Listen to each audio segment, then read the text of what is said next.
Hello, welcome back to the David Watson podcast. What does Motown mean to you? The music, the vibe, the look, the decades. Today I'm going to get into that with somebody that was there. I hope you enjoy the episode. Hello, welcome to the David Watson podcast. It's nice to have you on. And how are you today? I'm fine. Thank you for inviting me. It's so good to meet you. And you. And I'm really interested in where we're going to go today. And one of the reasons is obviously the whole Motown history is. I don't know how quite to describe Motown. And what I mean by that is when I was thinking about Motown, I was trying to think of the last time we had such an influential genre of music. And not really since the rap that come out of New York and LA in the 90s. Do you know what I mean? That last thing that turned up and changed a culture and set up the preceding culture. And when I kind of think of Motown, I'm not exactly sure when it started, but I start thinking of the 60s and I'm into the 70s. And it was something that influenced outside of its music and outside of its origins, where it started. It became a global thing. And I can't think of the last time, like I said, apart from a rap that come out of New York and LA, that happened. And you're talking 30 odd years ago, and Motown was obviously the 60s and the 70s, but the influence is still present. And yes, it was such a huge movement. And I'm going to shut up in a second, because this is kind of where I need you to tell me where it starts. well, Motown is a phenomenal. I can give you sort of a backdrop as it relates to my book, Midnight Train from Georgia, and my brother-in-law, who's a member, William Franklin Guest, a member of Gladys Knight and the Pips. But just that, I would say, as a New Yorker, you say Motown in the 60s. Well, for me, the 50s and the 60s sort of built this global culture of artists and of music, because one of the reasons why my book is called Midnight Train from Georgia is because they left Georgia, but the roots of the gospel church that has a lot to do with even the Motown music and foundation. If you think of the Aretha Franklins and Patti LaBelle's and et cetera, they all started in the gospel church. So my book is sort of a coming of age story. They ended up in Motown, but there was a journey to get there, coming through New York City, leaving in Georgia with that dream, starting to sing in that gospel church as just the youth choir, and then catching on, and their voices started then going into pop music, and it became so popular that someone in New York called down to Georgia and wanted to know, who is this group, the Pips? They came to New York with Bobby Robinson, because, you have to think, see, for me, it was Motown, but it was the Apollo Theater. Yep. That was the phenomenon where all groups made it. I don't care if you were a Motown group or whatever, you had to come to the Apollo Theater. You had to make sure that you entertained that particular audience in order to get on the map. I mean, so the Apollo, to me, as it relates to the root of cultivating artists, was akin to Motown Records. They sort of ran on the same track. You had to go through these various theaters in order to become successful. Well, what happened with Gladys Knight and the Pips as a result of Marguerite Mays was the former wife of the great baseball player, Willie Mays. She became their manager in New York. And then you had the Charlie Atkins and Honey Cole. They were tap dancers of the 30s and 40s. And I'm going to put that connection to Motown quickly because once she introduced them to Honey and Cole's and Charlie Atkins is responsible for the rhythmic beats and steps of the Gladys Knight and the Pips and the Temptations and etc. But it started with Gladys Knight and the Pips.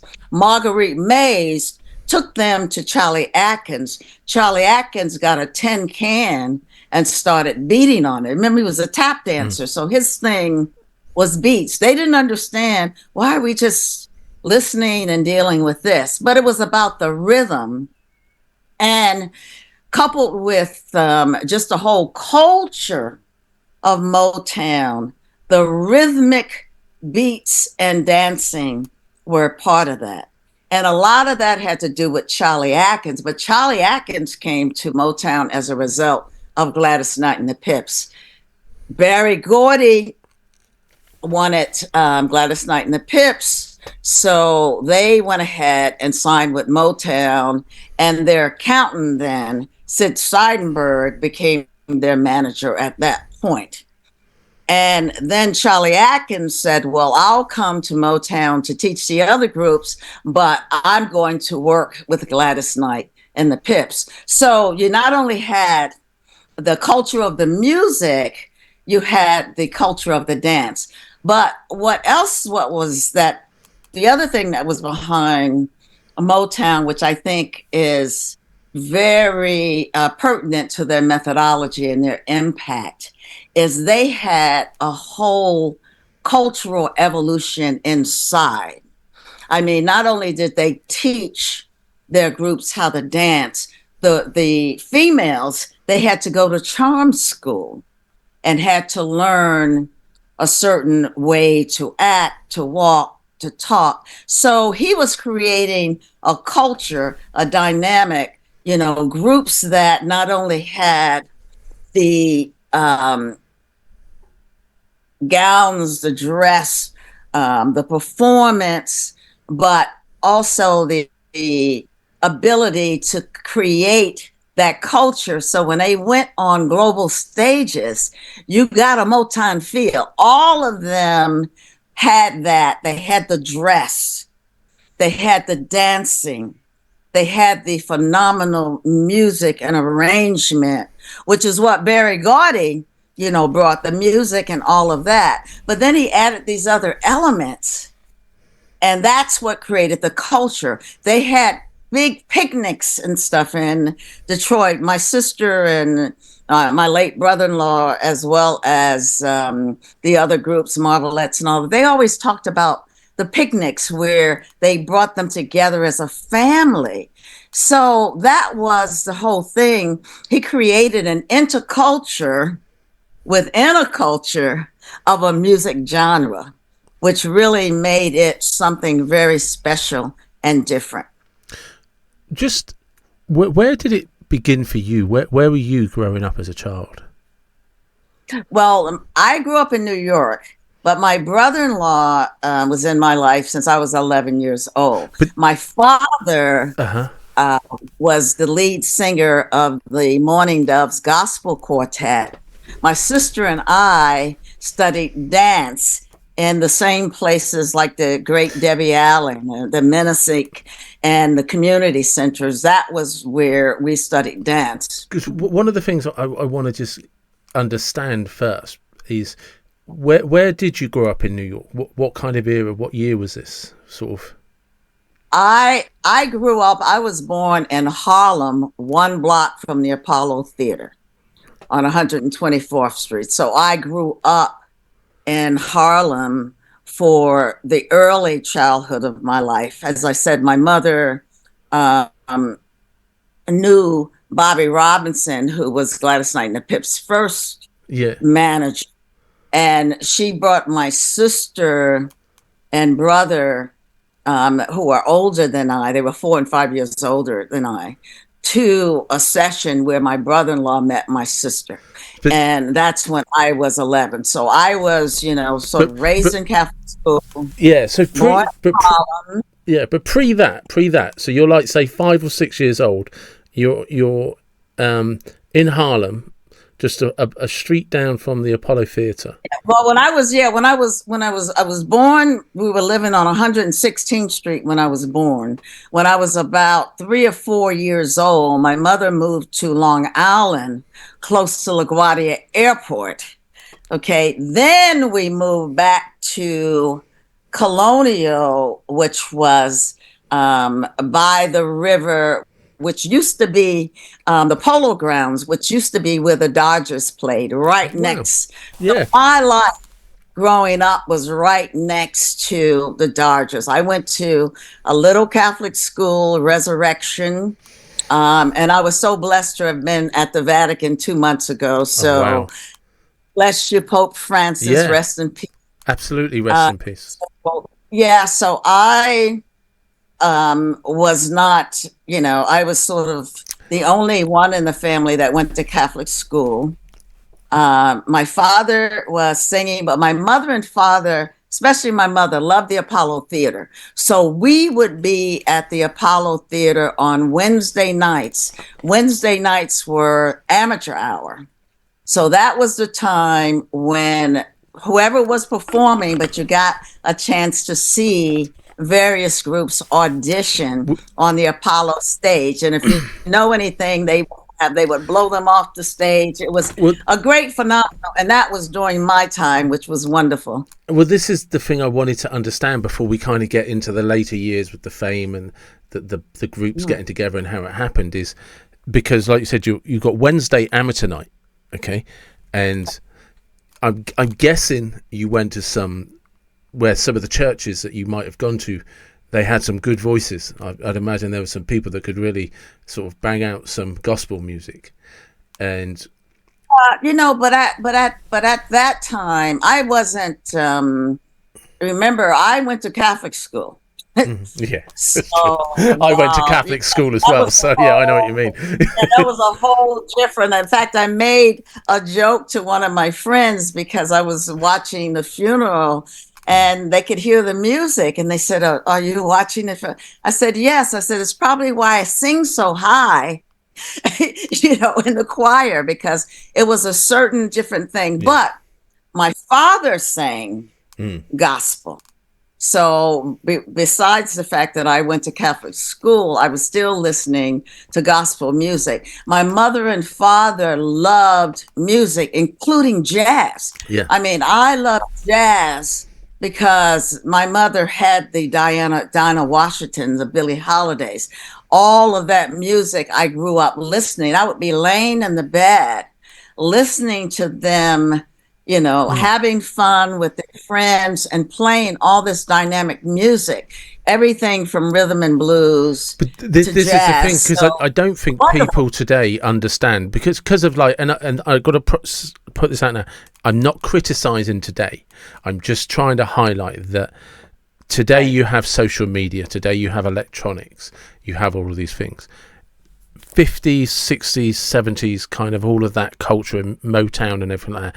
You had children that started up in gospel church choirs, in churches, listening to music, surrounded by live people playing instruments, just leaving their heart and soul with their instruments. Amateur hour. So when you got discovered, you had to be really good because you grew up in an area where everybody had a sister or an aunt or a brother or an uncle who could sing. Everybody knew somebody that could play an instrument. To actually come out ahead of those people, you had to perform something live where, did you know what I mean? You know what I mean, don't you? Those old theatres. I don't want you to get confused because the book Midnight Train from Georgia is about my brother-in-law who was a member of Gladys Knight and the Pips.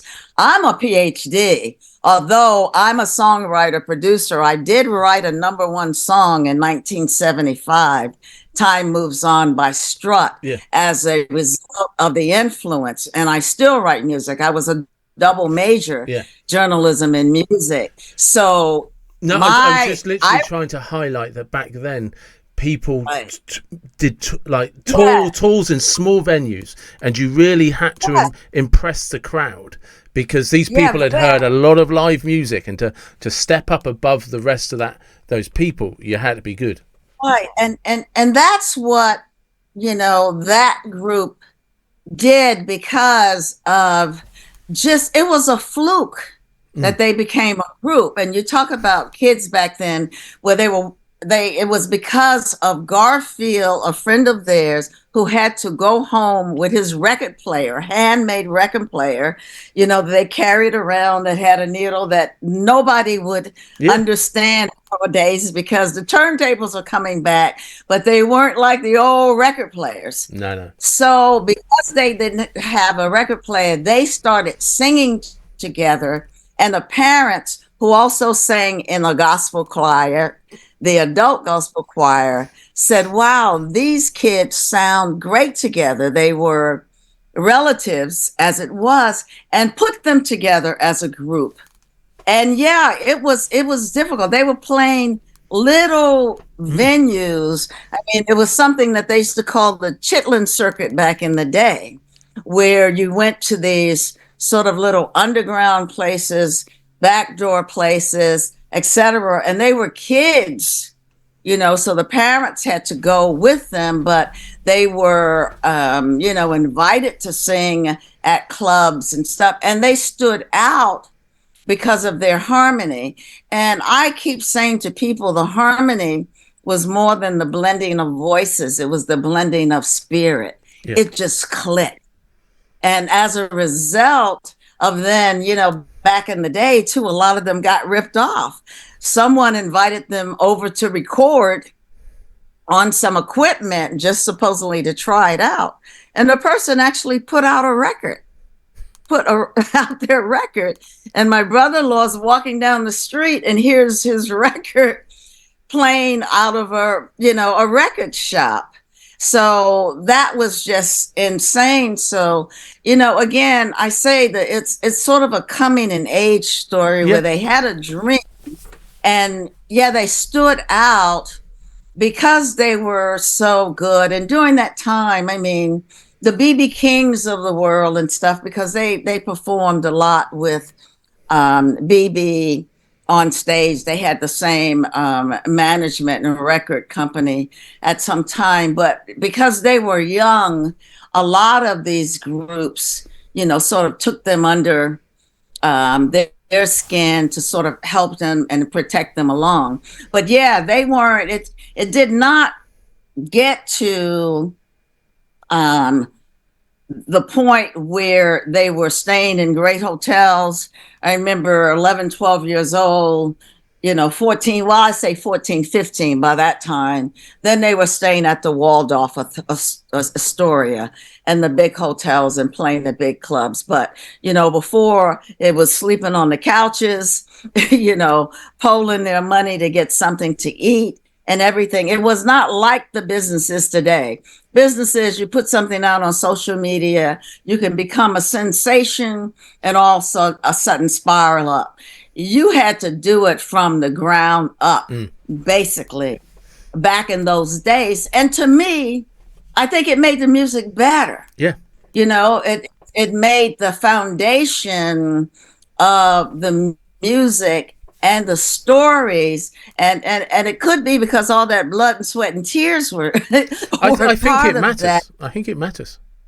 Yeah, but it made the good music. I mean, if you go, my sister still lives in Detroit.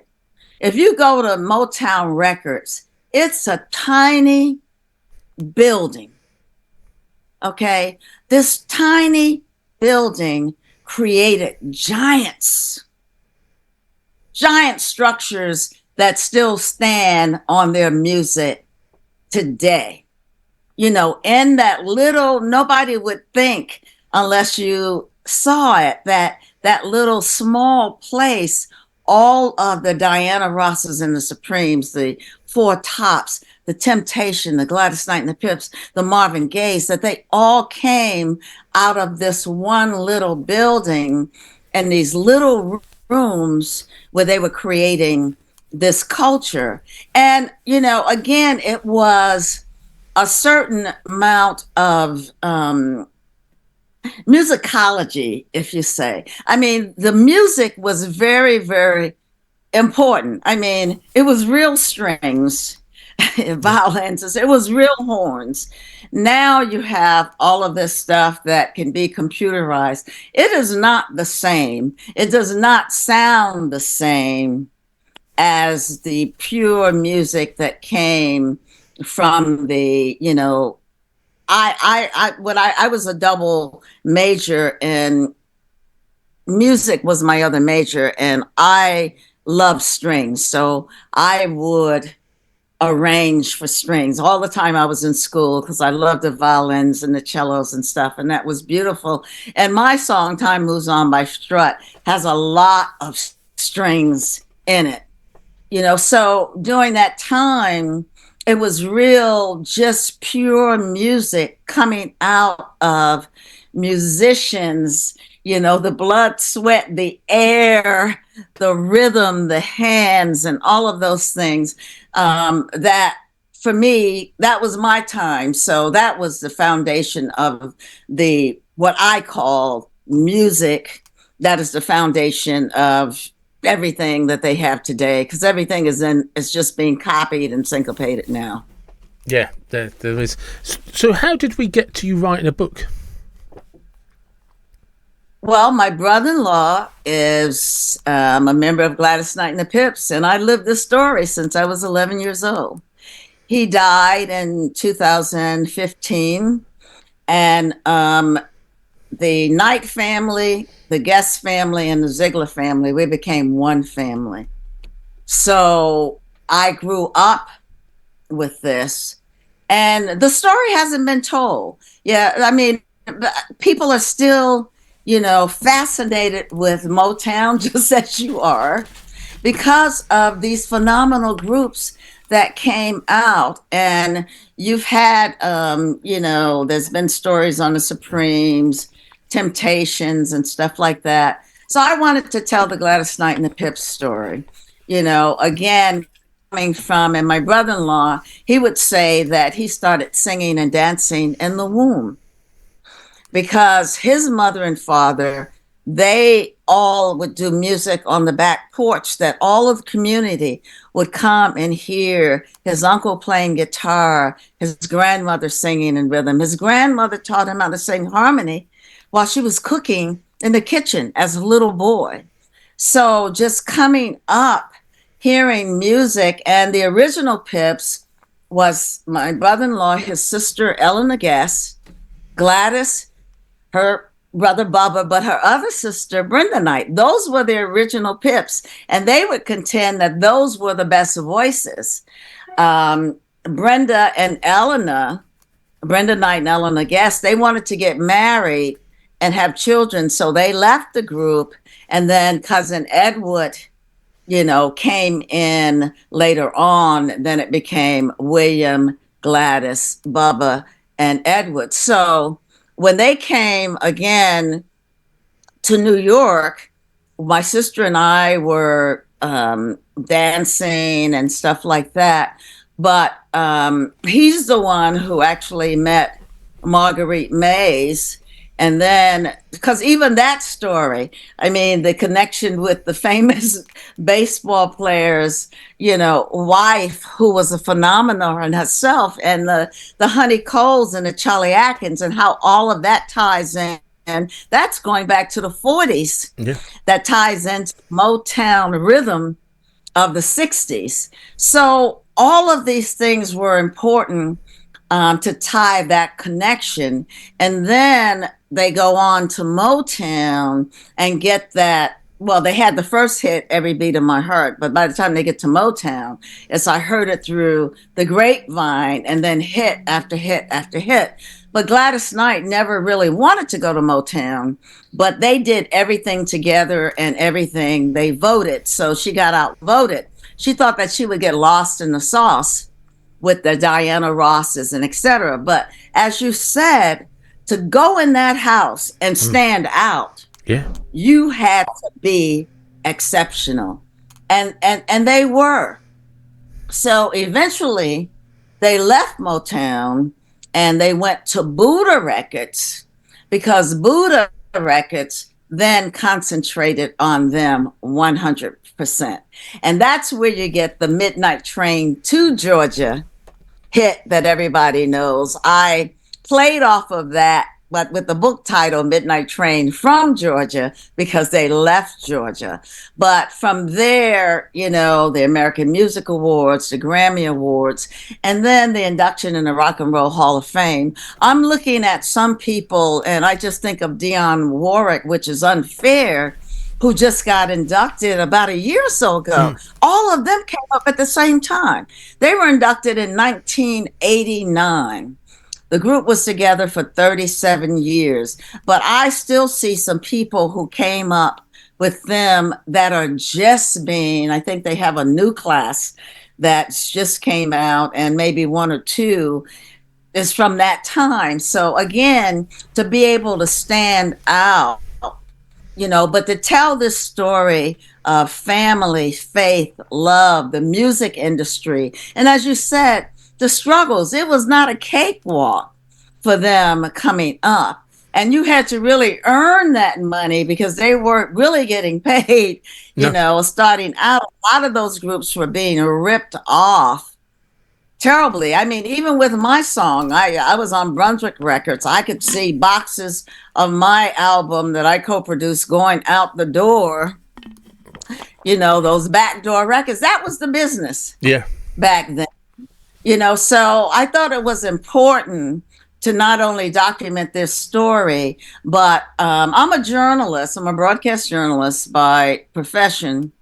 You know, and an academic. So I spent, say, the last maybe 5 years or 6 years of my brother-in-law's life. I just videotaped him, you know, and his story and captured the story because I think it's a story that's a beautiful story about a class act that I would call an apple pie group who were a sensation and a global phenomenon that I wanted to share with the world. And this man who brought so much joy, well, the whole group, but as being, you know, the co-founder and a great voice and foundation of this group, Charlie Atkins would say that he was the best dancer because he got the steps from that can, tapping on that can precisely. When did they realize that they'd got some fame?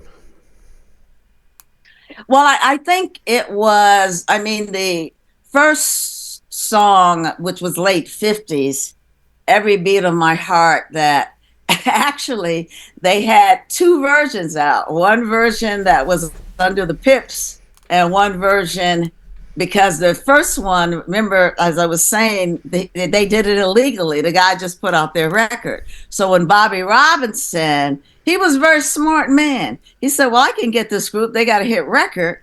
And let me distinguish between the two different songs. So that's how Gladys became the lead singer, because they all were lead singers. And that's why that one was called Gladys Knight and the Pips. So that was the first. But it was when the Marguerite Mays polished up their act. She called Gladys after she went home to have a baby and says, yeah, the Pips, they can do well by themselves, but if you come back, you all can be a phenomenal group, which they were. So she recorded them, and that catapulted them to Motown Records. By the time they got to Motown Records, they knew they had made it. In fact, my mother, I remember every time I heard it through the grapevine, would come on the radio, my mother would say, my niece, who is the oldest of my sister's children, she says, Monique has a new pair of shoes. Monique has a new pair of shoes. So I think that's when we all, you know, and that was like around 1965, 66, that we knew that they were on their way and sailing. Do What do you remember about when it happened? Well, I remember, I mean, I was still in school, but what I remember, I mean, remember, I'm like at this time 14, 15 years old. Mm. So now all of a sudden we are riding in limousines, because by that time they had limousine drivers because they were getting very popular. We were staying at, big hotels, but nothing changed as it relates to who we were as a family. What I used to love all the time, and my brother in law was such a good storyteller, was all the stories on the road, which are some of those stories are captured in this book, the different people they met, how they got mentored along the way. Some of the things that he was very, very protective of the family, of making sure, because during that time, there were a lot of different things going on backstage, along with the entertainment life, where it comes with drugs and all kinds of things. So we were all protected from backstage life and all of that. And just going to, different, because by that time, the Uptown Theater in Philadelphia, 2 hours away, we would go to Uptown, Fox Theater in Detroit. So doing some traveling, going down to, Atlanta, Georgia. By that time, by the time I graduated from high school, they were really off and running. And I just remember hit after hit, just the excitement of that. I mean, them working with John Weatherby on the Imagination album, so many hit records came off of one album. And it seemed like it was just hit after hit after hit. And I also loved, even before they left Motown, the Motown reviews, where all the different groups, would go on the road together. So you would hear all of them. I remember, hearing Stevie Wonder Wow. at 11 and 12, which is how the age I was when they started out, fingertips coming to the Apollo Theater, blowing his harmonica. So just seeing all of those groups, Kat, who was Catherine Schaefer, who did the forward of the book. She was one of the Marvelettes. She always talks like, because my brother-in-law calls me little Dada. So they all always say well, we raised her, so then just trying to, sit there and just enjoy all of the stories and just being around them. There was so much laughter and joy. I mean, entertainers are entertaining. Yeah. Let's say that. I mean, some of, just the stories of, wanting to have fun, but, also just for this group, they were really grounded in religious faith because that's where they started. And people always ask, well, do you think that's the glue? I think that is the glue.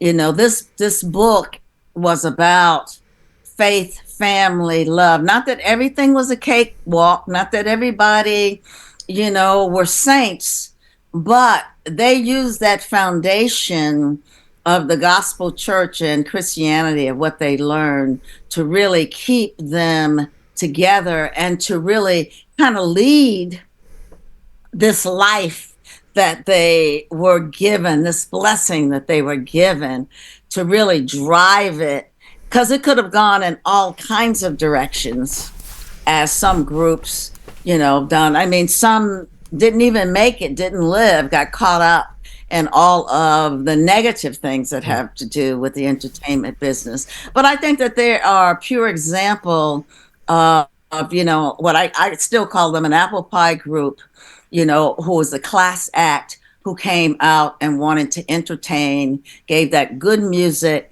that precision dancing each and every time.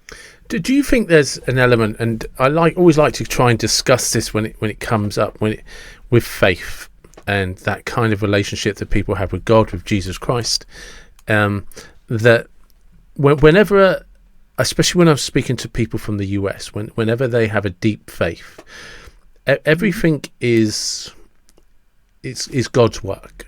And I mean that in they consider it's a responsibility to behave in a certain way, but it's a blessing, not a burden. And does that make sense? It wouldn't matter what they were doing. They would be like, no, I'm blessed that I have the talent to do this. So there's no burden involved. Would you say that was something that was maybe that glue that you're talking about? Is that... Yes. Even for myself in the foundation, because I'm driven by spirit. But I always say when you have an appointment, you have to keep it. Yeah. Okay, so that's when, they felt a divine calling, just like I feel in my life, as a writer, educator, producer, that's a divine calling to do and to drive, even with this book. It's like I was the one who had to do it. It was when my brother passed, for the family, somehow I had to show up. I was the spokesperson for that. I mean, that's my profession, as far as broadcasting and all of that. So I had to show up and do it. But my brother-in-law, the one thing I didn't mention earlier, my brother died 2 weeks after my brother-in-law and sister got married. Oh, wow. So he stepped in and he became the brother. He became the son. So he was more than my brother-in-law. Yeah. And he really helped raise and shaped. And he knew that it's so funny because my mother, even though, I have talent for music, I still write. My mother did not want me to be in music because she's, I guess because I had the brain too. I'm one that have the left brain and the right brain. So I kept getting these scholarships and stuff to go to school until I got a PhD. But that wasn't necessarily where my vision was. But again, I say when you have an appointment, you have to keep it. Just like my brother-in-law died 2 weeks after they got married. As soon as I got to graduate school to do my master's, where I was only going to do a master's in radio and television, my father died 2 weeks after I got there. Wow. And for some reason, I said, I'm going to be Dr. Ziegler. I don't know why I said it. I remember talking to the professor. He made the sign of the cross. He was Catholic. And the rest is history. Again, going back to something innate inside you that drives you, that tells you. I had no idea at the start of that journey what that was going to be, why I even said it. But all of it happened. So I showed up for my appointment and I kept it. So, I think especially a group such as that group, because I know the foundation, it was, and even still is this day, the faith. And I look at my sister and brother-in-law's kids and how they raised them and how close they are. I mean, they were raised in that same spirit of family and faith and love. I mean, which is when we all gathered as one family, what we became. A foundation of faith and love. And that's kind of, I like that because it's always returning to those roots again. This kind of is, like you were saying, that there's a distraction when you become famous and have money, but everything about the group and the individuals that you're talking about is, no, this is where we are. And it's a distinct difference between burdens that seemed to affected other people around them, that they kind of, whether they were isolated, sheltered, or they just had something about themselves that they knew was greater than who they were. Right. And that was the faith. I mean, they They split everything 4 ways. They voted, etc. And again, they weren't all saints. As I said, my brother-in-law had outside children. Okay, because what comes with that fame is people are chasing you all over. They're Yeah. just, that comes with that. And that's with a temptation. But they had to work that out Yeah. spiritually between their families if things definitely were going on. But what I noticed, especially my sister and brother-in-law, they had that faith and that foundation and that love, but they also had friendship. Even when they divorced, he still lived upstairs, and they were together until his last breath. Okay, but you crossed the line, but they were friends, so he became more like a brother to her too. Yeah. And they were together forever. And I think that was the foundation for all of us. It could have gone another different way. We could have, everybody could have hated each other. They could have been angry and stuff. And I mean, the group eventually broke up after 37 years, which was very, very difficult. And then after Edward passed, and my brother-in-law, until his death, he was still trying to write and record music. So, I mean, because that was his entire life from a little boy. But again, it was even in those single lanes after the group broke up, even in their single lanes, they continued the faith and love and respect for each other. And that's important, I think, for any legacy. And I wrote the book because of this legacy that has a foundation that's more than music. It's all of these other things that we've been talking about: the faith, the family, the love, the struggles. He wanted some of the struggles that he went through, and even the mistakes that he went through, that he wanted to give the understanding to others and younger people coming up in the business, like what to do and maybe what not to do, and where the strengths and the weaknesses and the temptations and all of those things are. Did you have any fond memories that stand out? Oh, so many. I'm going to be really cruel and try and narrow you down to a few. Well, one is our family gatherings, but I would sit, and again, we would sit for hours, and we would dance and sing and tell stories and laugh.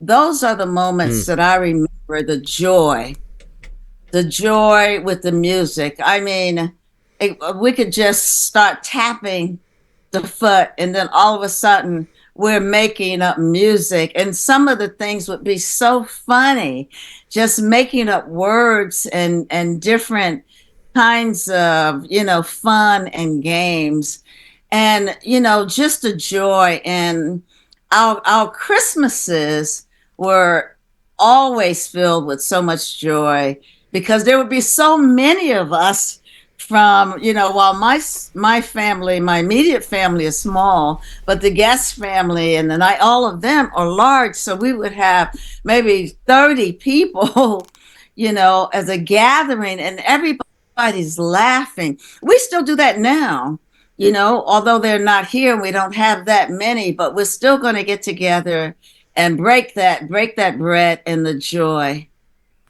And I'm sorry, I thought I cut my phone off. No, you're good. I can still hear you. You're absolutely fine.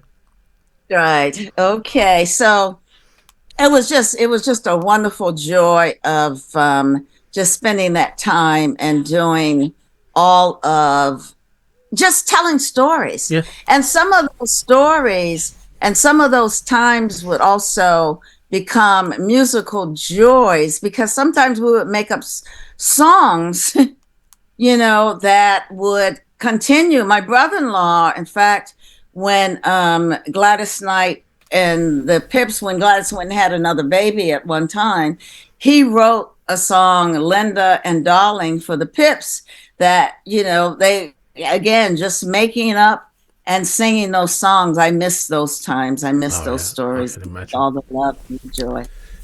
I'm just focusing a little bit on. I'm aware of the time.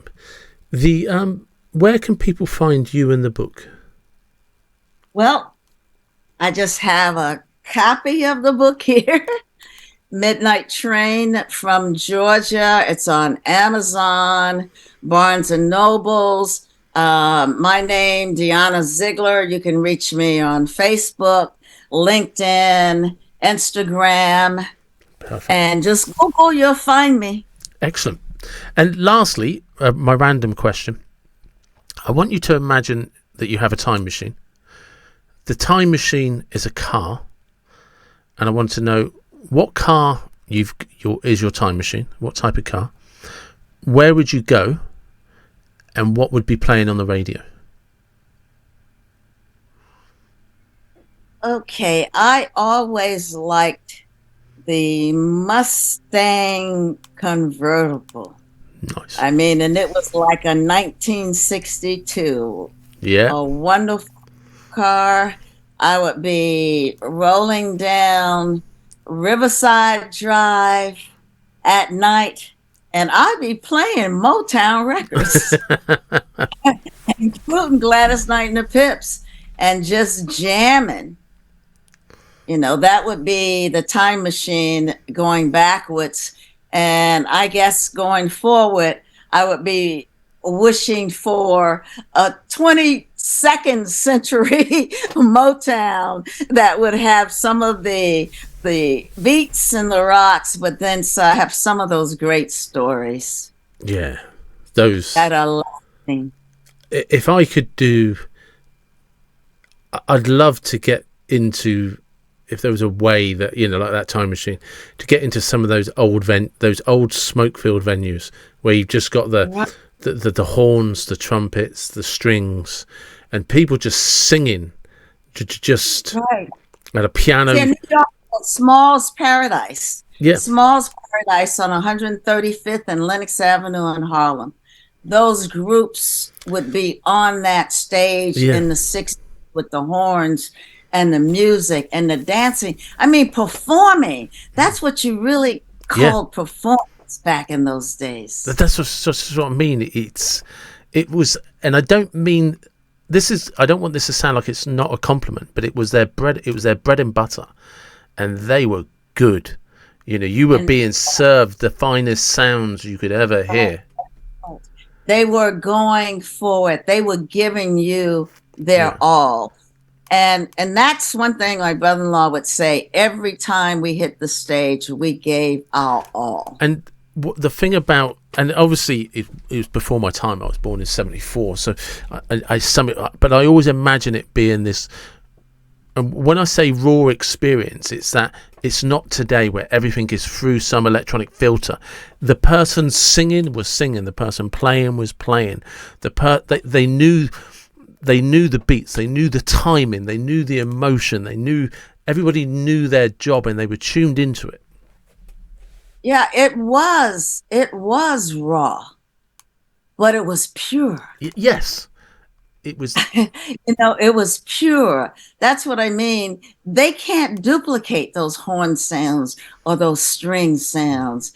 And, and putting that all together in a small venue, was magical, and it was so much musicality. It was just a wonderful time, to be living and to be a part of that. And, I feel very blessed to have lived during that 50s and 60s and being a part of that music, and the 70s too. And I feel very blessed to have had you on today. Thank you very much. Well, thank you so much. It's been a pleasure talking to you, and hopefully the people will find Midnight Train from Georgia, Dhyana Ziegler. Thank you so much, David. I appreciate it. You're very welcome. And there you go. Please do check out the book Midnight Train from Georgia, and let me know what you think. And you wouldn't know this, but afterwards we continued a little bit of conversation, and I want you to imagine those smoky halls, the live music, the atmosphere. Just, it's pure. It can't be touched up. It can't be remastered. It can't be filtered. And you could imagine those old halls in the 50s, the 60s and the 70s. And wow, what a place that would have been. And as always, everyone that listens and watches and shares, comments and supports me, thank you very much. I do appreciate it. And whatever you're from, whatever you believe, please do take care and be blessed. Thank you.